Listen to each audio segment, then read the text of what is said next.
Alhamdulillah ibu-ibu yang dimuliakan Allah Subhanahu wa taala.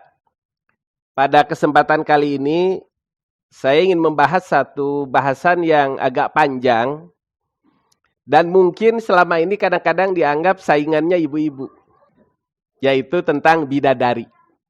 Banyak orang kalau pas baca Quran terus diceritakan bidadari, ini bakal jadi pelayan suamiku. Terus kita, ya boleh jadi juga ibu-ibu ada yang cemburu juga ketika bidadari itu disebutkan. Padahal sebenarnya bidadari itu bukan saingan ibu-ibu, tetapi pertama bawahan ibu-ibu. Yang kedua, ibu-ibu itu bakal jauh lebih baik dari mereka. Kenapa demikian? Karena kalau diibaratkan di dunia, bidadari itu semacam boneka hidup saja. Bukan manusia. Laisa min adamiyat. Bukan dari golongan manusia seperti kita. Bahan dasarnya aja beda. Nah, tetapi itu menjadi gambaran, kalau bonekanya aja begitu, apalagi ibu-ibu muslimah yang masuk surga. Nanti akan disebutkan banyak hadis, banyak diantaranya yang sahih, ada yang hasan, ada juga yang dhaif tetapi menjadi penjelasan. Ingat, hadis dhaif itu beda dengan hadis palsu. Kalau hadis palsu memang kayak uang palsu gak kepake. Tapi kalau hadis dhaif, dalam banyak kasus, yang meriwayatkannya itu soleh-soleh. Hanya saja ada lupa-lupanya, kadang keliru. Tetapi bukan orang yang sengaja mau merusak Islam. Makanya ulama Ahlus Sunnah wal Jamaah masih mentolerir kalau hadis itu dhaif. Nah, dalam Al-Quran disebutkan surah Al-Bayyinah ayat 7. A'udzubillahi minasyaitonir rajim. Innal ladzina amanu wa 'amilus solihati ulaika hum khairul bariyah. Menurut Imam Ibnu Katsir rahimahullah, bihadhil ayati Abu Hurairah wa ta'ifatum minal ulama. Berkenaan dengan ayat ini, baik sahabat Abu Hurairah maupun banyak para ulama menyatakan dan meyakini ala tafdilil mu'minina minal bariyati alal malaikati liqaulihi ulaika hum khairul bariyah. Ayat ini menjadi penjelasan dari Allah Subhanahu wa taala, bahkan mukmin dan mukminat itu lebih baik hatta dibandingkan dengan malaikat. Maka kalau dengan malaikat saja lebih baik, lebih utama, bidadari nggak ada apa-apanya. Nah, ini juga sekaligus sebagai disclaimer dari saya, kalaupun nanti ada hadis yang dhaif, itu tetap bisa dijadikan sandaran karena kaidah pokoknya surah Al-Bayyinah ayat 7 ini. Mukmin itu bahkan dibandingkan malaikat pun lebih utama. Beberapa ayat di dalam Al-Quran berkenaan dengan bidadari, misalnya ada di dalam surah Ar-Rahman. Dari mulai ayat 60 sampai ayat 70. Saya ambil dari ayat 60 saja, ada kalimat hal jazaul ihsani illal ihsanu. Ini sebagai syarat dan ketentuan berlaku untuk mendapatkan semua yang dijanjikan oleh Allah Subhanahu wa taala. Kemudian di ayat ke-70-nya ada kalimat fihinna khairatun hisanun. Di jannah itu, di surga itu ada yang baik-baik dan cantik-cantik, yang bagus-bagus. Itu mengacu kepada bidadari. Yang kadang-kadang ibu cemburu gitu kan. Tapi justru dari sinilah titik awal untuk memahami betapa beruntungnya muslimah ketika masuk surga. Kenapa Ar-Rahman ayat 60 menjadi syarat dan ketentuan yang berlaku? Qala Ibnu Abbas, berkata sahabat yang bahkan didoakan oleh Rasulullah menjadi penafsirnya Al-Quran ini. Beliau mengatakan, ma jaza'u man qala la ilaha illallah wa amila bima ja'a bihi Muhammadun sallallahu alaihi wasallam illal jannah. Berkenaan dengan ayat ini, Ibnu Abbas radhiyallahu anhu mengatakan, sudah pasti pahala itu diberikan kepada orang yang mengucapkan la ilaha illallah dan mengamalkan ajaran yang dibawa oleh Rasulullah sallallahu alaihi wasallam. Jadi akidahnya harus terikat dengan Quran dan Sunnah dulu. Tauhidnya harus benar. Itu syaratnya. Kemudian di dalam tafsir Al-Qurtubi juga dikatakan berkenaan dengan ayat ini ada ungkapan, apakah kalian tidak tertarik bahwa orang yang telah aku beri nikmat. Ucapan ini disandarkan kepada Allah Subhanahu wa taala. Nikmat apa? Nikmat ma'rifat, mengenal Allah, dan nikmat tauhid, mengesahkan Allah, ila an uskinahu jannati wa hazirati qudsi birahmati. Orang yang bertauhid, orang yang makrifat kepada Allah sebagaimana yang kita bahas minggu lalu, maka pahalanya itu adalah surga dan pembendaharaan yang suci di surga berupa rahmat Allah yang membuat keadaannya berketerusan makin baik, makin baik, makin baik. Maka untuk mendapatkan semua yang akan disampaikan kemudian, saya, Anda, dan kita semua itu harus mensyukuri nikmat tauhid, mensyukuri nikmat syahadatain dengan segala konsekuensinya yang sudah kita bahas dalam pertemuan-pertemuan berkala. Nah, khusus berkenaan dengan muslimah, Imam Al-Qurtubi di dalam tafsirnya bahkan menyatakan bidadari itu nggak ada apa-apanya, nggak sebanding dibanding dengan muslimah yang bertauhid, yang mengamalkan syariat Islam sebagaimana yang diperjuangkan oleh Rasulullah SAW hingga sempurna di Madinah. Kalau kita melihat perjuangan itu kan harus sampai kepada akreditasinya, harus sampai kepada aktenya. Al-yauma akmaltu lakum dinakum wa atmamtu alaikum ni'mati wa raditu lakumul Islam madinah. Akte itu diberikannya di Madinah. Sehingga Islam sempurna itu seperti yang dilaksanakan oleh Rasulullah di Madinah, dan kita berharap, berjanji, mencita-citakan menuju itu. Sehingga kalaupun kita wafat di tengah jalan, hitungannya sampai ke sana. Itu pentingnya niat. Karena banyak amal itu yang menjadi sangat besar ketika niatnya besar. Banyak amalan besar menjadi remeh-temeh bahkan hilang ketika niatnya salah. Demikian juga Ibnu Mubarak. Masih di dalam tafsir Al-Qurtubi, dikatakan inna nisa'ad dunya man dakhala minhunnal jannah fuddilna 'alal huril 'ain bima amilna fid dunya. Wanita dunia yang masuk surga itu jauh derajatnya lebih tinggi. Kenapa? Karena amal mereka dibandingkan dengan al-huril 'ain.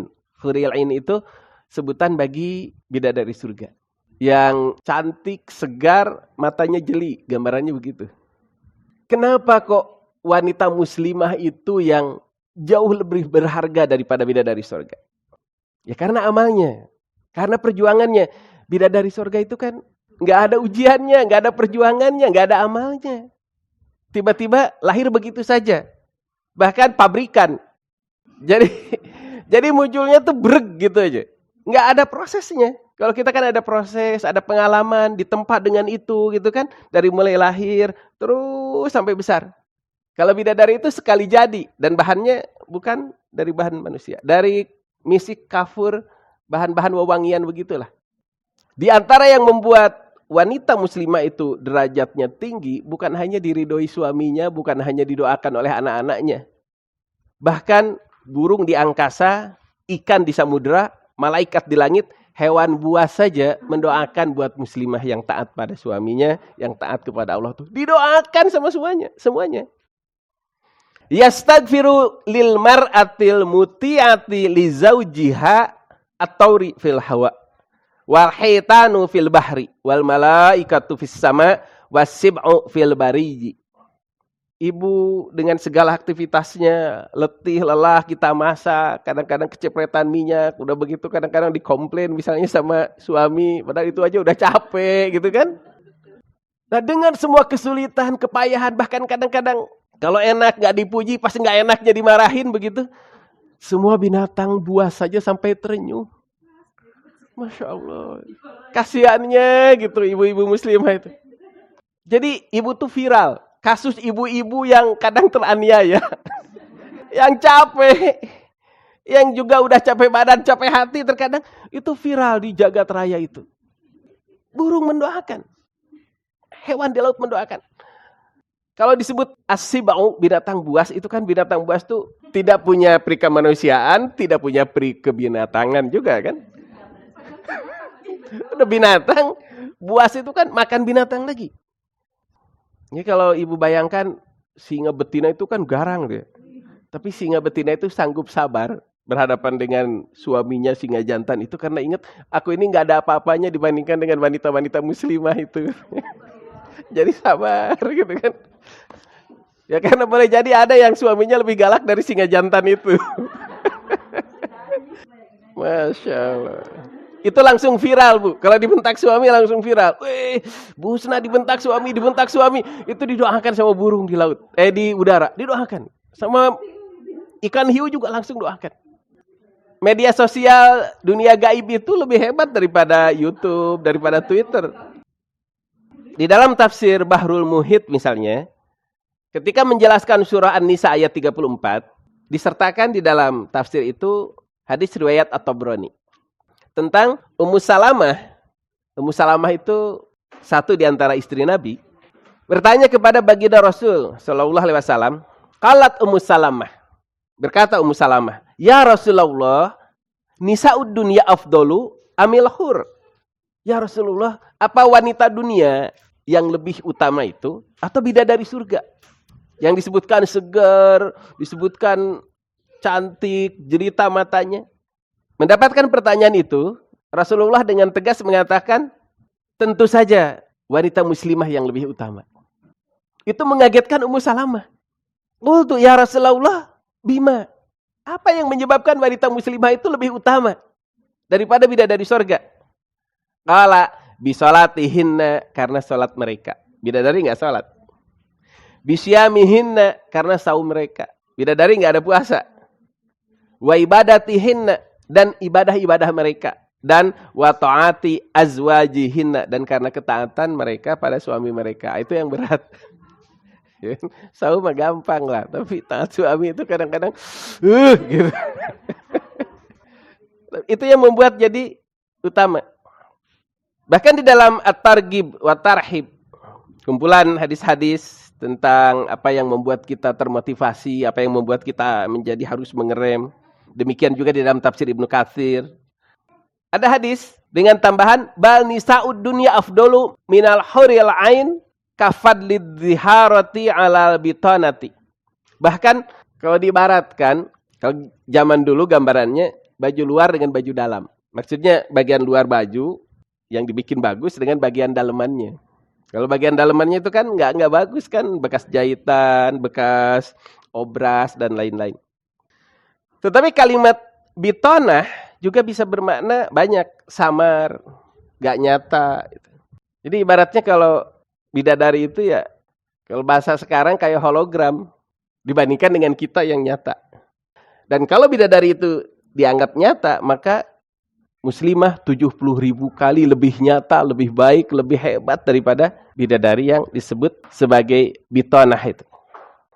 Maka Imam Al-Qurtubi ketika menjelaskan surah Ad-Dukhan ayat ke-54, dinyatakan di sana, beliau ahli tafsir, kemudian juga merangkum banyak hadis. Kesimpulannya adalah al-adamiyatu, wanita-wanita keturunan Nabi Adam alaihissalam, manusia maksudnya, wanitanya, afdalu minal huril ain bisab'ina al-fadhi'fin, lebih utama daripada bidadari surga 70.000 kali lipat. Nah, kalimat 7.000, 70.000 atau yang itu menunjukkan tak terhingga. Cuma tak terhingganya lebih tak terhingga sekali. Itu lazim di dalam bahasa itu ada yang seperti itu. Padahal kalau dalam bahasa Indonesia cilaka 13. Itu kan bukan berarti celaka 13 kali.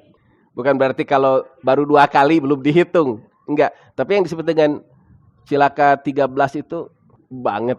Celakanya itu sangat. Udah tak terungkapkan lagi dengan kata-kata. Nah, disebutlah 13. Tapi kalau bahasa Arab kadang disebut 7. Ya, kalau disebut 7 lapis itu menunjukkan susah kita ngitungnya, pokoknya luar biasa lah langit itu. Walaupun memang ada, kalau di atasnya bumi kan ada 7 lapis begitu, tetapi kan ada langit kesananya lagi. Ya, kalau disebut 7 lapis itu berarti luar biasa perlindungannya buat kita. Ada lagi 7.000 atau 700 kalau di dalam Al-Quran pahala sedekah itu. Itu kan bukan berarti kali 700 kayak kalkulator. Pokoknya luar biasa. Ada yang lebih luar biasa lagi 7.000, lebih hebat lagi 70.000. Bilangan itu semuanya menunjukkan berlipat-lipat. Sama seperti ribuan terima kasih kami sampaikan. Kadang-kadang ada kalimat begitu. Itu nggak bisa, enggak kok baru 3 kali bilang makasihnya. Enggak. Itu tak terhingga. Dalam hal apa? halul mar'atil mu'minati fil jannati afdalu min halil huril ain wa a'la darajatin wa aksar. Dalam hal keutamaannya, dalam hal kecantikannya, jauh lebih utama kata Imam Al-Qurtubi.